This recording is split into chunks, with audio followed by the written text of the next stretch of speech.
Guys आज हम बात करने वाले हैं आईआरसीटीसी के बारे में। आईआरसीटीसी किस तरीके से हम सबको बेवकूफ बनाता है, इसके लिए पूरा का पूरा यहाँ पे देखेंगे कि ब्यौरा लेकर बैठा हूँ ताकि आपको मैं अच्छे तरीके से समझा सकूं कि आप सब कितना आईआरसीटी लूटता है, इसका पूरा प्रूफ आपको दिखा सकूं। सबसे पहले जब आप आरसीटी में जाते हैं ट्रेन टिकट बुक करने के लिए तो सब जाते हैं और आप गूगल क्रोम में भी जाकर सर्च कर सकते हो, या तो इसका एप्लीकेशन भी वहां से भी जाके आप जो है आसान तरीके से टिकट बुक कर सकते हो। लेकिन टिकट बुक होने के बाद इसमें बेनिफिट क्या मिलता है? हम लोग को कुछ भी बेनिफिट नहीं मिलता है। जहां तक होता है हम सबसे लूटा ही जाता है आरसीटी के द्वारा। सबसे पहले हम यहाँ पर टिकट बुक करते हैं और टिकट बुक होने के बाद उसके बाद आके अगर टिकट आप बुक कर लिए तो ये आपका पहले हो गया। ये आपको मैं दिखाता हूँ, मैं यहाँ पर प्रिंट आउट निकाला हूँ कुछ, तो ये हो गया इसका जो हम लोग सर्च करते हैं। सर्च करने के बाद जहां से जहां तक हमको जाना है, जैसे कि फॉर्म और 2 हमको सर्च किया हूँ, उसका हमको टिकट बुक कर लिए हैं। टिकट बुक करने के बाद आपको पेमेंट गेटवे आता है। पेमेंट गेटवे के ऊपर ही सबका सब आईआरसीटी का फंडा छुपा हुआ है। यहाँ पे देखिए आईआरसीटी में देखेंगे तो जब आप पेमेंट गेटवे के जब आओगे तो उसके बाद यहाँ पे सबसे पहले आईआरसीटी का आई पे एप्लीकेशन लॉन्च किया गया है आरसीटी का द्वारा। इसके अलावा पेटीएम का है, इसके बाद वीजा मास्टर रुपए के कार्ड है, मोबिक्विक एप्लीकेशन है, इसके बाद पेयू का वीजा मास्टर रुपए, मतलब इसका पेमेंट गेटवे लगा हुआ है। राजो पे का लगाया गया है, फोन पे का है, एचडीएफसी का है, एरोन पे का है। मतलब यहाँ पे देखें तो ऑलमोस्ट बहुत ज्यादा जो है पेमेंट गेटवे यहाँ पर लगाया गया है। लेकिन इसका आपको काला सच्चा पता है? नहीं पता होगा। तो जितना हो सके इस वीडियो को शेयर कर दीजिएगा और इतना शेयर कर दीजिए कि जो सरकार कान में रुई लेके सोए हुए हैं वो लोग को जग जाना चाहिए, क्योंकि ये लोग इसी वजह से गरीब को लूट रहा है। और कैसे गरीब को लूटता है आपको दिखाता हूँ। जब आपके पास ये पेमेंट गेटवे आता है तो आप लोग क्या सोचते हैं कि चलो इस पेमेंट गेटवे से पेमेंट कर देते हैं, बाद बाकी मेरा काम खत्म हो जाएगा। लेकिन नहीं, इसके बाद एक और मैं यहाँ पर पेज रखा हूँ, तो इसके बारे में आपको समझाता हूँ। तो यहाँ पर देखिए एक पेज मैं और रखा हूँ जिसमें पूरा मैं डिटेल्स में खुद से लिख के रखा हूँ। तो यहाँ पर आरसीटी का जो है आरसीटी आई पे एप्लीकेशन लॉन्च किया गया है आरसीटी के द्वारा। वो इसका है जिसमें आप डेबिट कार्ड से पेमेंट कर सकते हो, क्रेडिट कार्ड से पेमेंट कर सकते हो। इसके अलावा आरसीटी का आई मुद्रा वॉलेट से भी पेमेंट कर सकते हो। लेकिन अगर आप आईआरसीटी के आई मुद्रा वॉलेट से अगर पेमेंट करने के लिए जाओगे तो उसके ऊपर भी आपसे एक्स्ट्रा चार्ज लिया जाता है। कितना? अगर आपके पास रुपये डेबिट कार्ड रहेगा तो 0 चार्जेस रहेगा। इसके अलावा अगर आप नॉन रुपये डेबिट कार्ड से अगर आप पेमेंट करते हो, यानी टिकट का जो पैसा पेमेंट करते हो, तो उसके ऊपर आपको 0.4% आपसे लोड का चार्ज लेगा। मतलब अगर आप आई मुद्रा वॉलेट में जाकर जब आप एड मनी करोगे ना, उसके ऊपर भी ये चार्ज वसूलना शुरू कर दिया है। इसके अलावा 2000 से ऊपर के ऊपर 0.9% के अनुसार से ये चार्ज आपसे लेगा। हालांकि 2000 से कम रहेगा तो 0.4%, अगर 2000 से ऊपर का ट्रांजेक्शन रहेगा तो आपको 0.9% आपसे चार्ज वसूला जाएगा। इसके अलावा यहाँ पे ही नहीं, इसके आगे भी इसका फैसला और भी है कि अगर आप क्रेडिट कार्ड से पेमेंट करते हो तो 1.95% आपसे चार्ज लिया जाएगा। साथ में अगर डेबिट कार्ड से करते तो उससे एक्स्ट्रा और तो चार्ज लेगा ही। आपको जो पहले दिखा दिया 2000 के ऊपर आपको 0.9% आपको एक्स्ट्रा चार्ज लेता है। इसके अलावा गाइज यहाँ पे लिखा गया है कि अगर आप स्लीपर टिकट लेते हो, तो अगर तत्काल टिकट लेते हो तो उसका जो टोटल का कीमत होता है वो होता है 1012 रुपया 70 पैसा का, जो कि टोटल उसका कीमत रहता है 995 रुपया। आरसीटी के नजर में सिर्फ 995 रुपया को टिकट रहता है, जिसमें कन्वेंस फीस 17 रुपया 70 पैसा आपसे ले लेता है।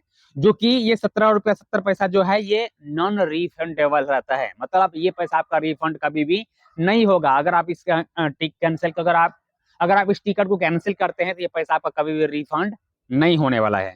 इसके अलावा अगर आप एसी टिकट बुक करते हैं तो एसी टिकट में तत्काल अगर बात किया जाए थर्ड एसी का, तो वहां पर आपको 2450 रुपया 40 पैसा आपका टिकट रहता है। लेकिन आपका जो बैलेंस रिफंड होगा सिर्फ 2300 रुपया ही रिफंड होने वाला है, अगर आप किसी कारणवश अगर इसको कैंसिल करते हैं तो। इसके अलावा इसके ऊपर आपको टैक्स भी पे करना पड़ता है। वो कितना टैक्स पे करना पड़ता है? 115 रुपया, और प्लस कन्वेंस फी भी आपसे 35 रुपया 40 पैसा आपसे लिया जा रहा है। अभी आप लोग एक कंफ्यूज होते होंगे कि भाई साहब ये 35 रुपया 40 पैसा कन्वेंस फी थर्ड एसी के टिकट में भी और साथ में स्लीपर में भी जो है 17 रुपया 70 पैसा लेता है, तो ये हम लोग को पैसा तो रिफंड होगा? तो जी नहीं, कभी भी ये पैसा रिफंड नहीं होता है। मतलब सरकार का एक रवैया देख लीजिए कि किस तरीके से आम जनता को बेवकूफ बनाता है और पैसा कैसे लूटा जाता है। मतलब अगर एक दिन में मान लीजिए कि आप एक पैसेंजर के ऊपर 150 रुपया लूटता है एक पैसेंजर के ऊपर, और उसका खर्चा कितना है आरसीटी का? 0 रुपया। मतलब 0 रुपया खर्चा में वो 150 रुपया पर व्यक्ति से लूट रहा है। और न जाने लाखों करोड़ों टिकट का रोज बुक होता है। मतलब अगर आरसीटी का अगर आप देखेंगे तो रोज का अरबों खरबों रुपया फ्री में उनके अकाउंट में जमा होता है, लेकिन यात्री को क्या मिलता है? कुछ भी नहीं मिलता है। ऊपर से 8 घंटा, 9 घंटा, 10 घंटा, 12 घंटा रोज लेट ट्रेन चलता है, उसके ऊपर सरकार को कोई भी कुछ भी उस पे एक्शन लेने की जरूरत नहीं है। लेकिन पैसा कमाने के लिए देखेंगे तो आईआरसीटी एक इकलौता जो है गवर्नमेंट का वेबसाइट है जहां पर सबसे ज्यादा पैसा कमाया जाता है। और आईआरसीटी का एक और अलग से जो है न्यूज चल रहा है जिसमें बताता है कि आप सरकार को काला धन में थोड़ा सहयोग कीजिए। कैसे सहयोग कीजिएगा काला धन में? अगर यहीं पे हम लोग कैश देते डायरेक्टली तो हमको 1 भी रुपया एक्स्ट्रा लगता है, या टैक्स हम लोग को 1 रुपया लगता नहीं लगता। लेकिन हम लोग काला धन बचाने के चक्कर में हम लोग के अकाउंट से पैसा ये लोग लूट लूट के लेके जा रहा है और हम लोग को बेनिफिट 0/सन्नाटा मिल रहा है। सरकार बोलते हैं कि आप ऑनलाइन सब काम कीजिए, लेकिन सरकार को बेनिफिट मिलेगा और आपको कुछ भी बेनिफिट नहीं मिलेगा। अगर अब यहाँ पे ऑनलाइन टिकट बुक करते हैं तो आपको टैक्स पे करना पड़ता है, और जब आप ऑफलाइन टिकट बुक करते हैं तो आपको कुछ भी टैक्स वैक्स पे नहीं करना पड़ता है। तो आप सबसे ज्यादातर अगर हम रिक्वेस्ट किया जाए तो आप सबको ऑफलाइन ही टिकट लेना चाहिए, ऑनलाइन टिकट नहीं लेना चाहिए। बहुत जन ये बताएंगे भाई अगर हम ऑनलाइन टिकट नहीं लेंगे तो हमारा टाइम भी तो उतना ही वेस्ट होता है ना। तो मुश्किल से अगर आपका 1 घंटा टाइम जाता है तो कितना पैसा होगा 1 घंटा का? मुश्किल से 30 से 40 रुपया, लेकिन आपसे टोटल 150 रुपया लेता है। अगर आप एक टिकट 5 मिनट में बुक करते हैं तो इसके पीछे आपसे 150 रुपया वसूलता है, और जब यही टिकट को अगर आप कैंसिल कर देते हैं तो आपसे 300 रुपया वसूलता है। मतलब आपको इसका अलग से 230 रुपया अलग से कैंसिलेशन फी है, और साथ में इसका टैक्स अमाउंट अलग से है। मतलब हर तरीके से ये अलग अलग तरीके से लूटता है आम आदमी को, आम गरीब आदमी को। जो आज के डेट में 500 रुपया कमाता है, अगर उसका 200 रुपया टैक्स में काट लिया जाएगा तो क्या उस आदमी के ऊपर बीतेगा और क्या उसके पास पैसा बचेगा? आप लोग कमेंट करके जरा बताइए। यह है आरसीटी का रवैया, जो आम जनता को लूटने के पीछे पड़े हुए हैं। और फैसिलिटी अगर देखा जाए आरसीटी का तो 0/सन्नाटा रहता है।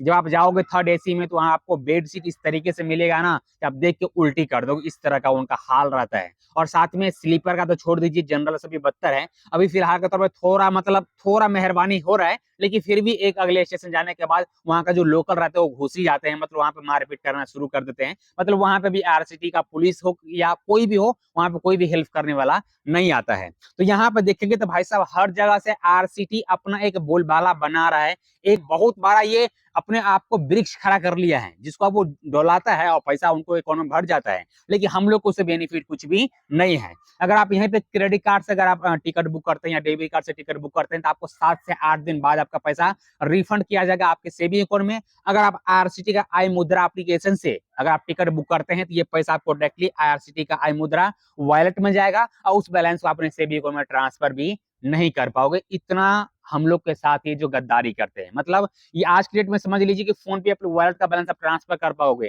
तो मोई को वॉलेट का बैलेंस ट्रांसफर कर पाओगे, लेकिन आईआरसीटी वॉलेट का बैलेंस आप ट्रांसफर नहीं कर पाओगे। इस तरीके से प्रतिबंध करके रखा गया है। मतलब चारों तरफ से आरसीटी ना आदमी को बांध के रखा है। मतलब पैसा भी इनको दीजिए, ये पैसा अगर आप इसमें एड मनी एक बार कर लिए आरसीटी वॉलेट में तो वहां पर सेफ रहेगा। आपको आप 1 साल बाद या 2 साल बाद अगर आपको टिकट की जरूरत है तो 2 साल बाद टिकट बुक कीजिए, उसके बाद आप इस बैलेंस को यूज कर पाओगे। उससे पहले आप उस बैलेंस को कुछ भी नहीं कर पाओगे। मतलब पूरे तरीके से ना आरसीटी आदमी को बांध के रखा है। बाकी आप लोग क्या कहना चाहते हैं आरसीटी के बारे में? इतना थर्ड क्वालिटी का काम करते हैं, इसके लिए अपना राय और प्रतिक्रिया कमेंट बॉक्स में जरूर दीजिएगा। और आपसे वीडियो बिहार हद तक पर देख रहे हो या तो धर्मेंद्र यादव के पेज भी देखते होंगे, तो जितना हो सके शेयर कर दीजिएगा ताकि सबको पता चल सके आरसीटी के ये फ्रॉड के बारे में कि भाई साहब 150-150 रुपया 300-300 रुपया हमसे लूटा जा रहा है और हम लोग आंख बंद करके सोए हुए रहते हैं।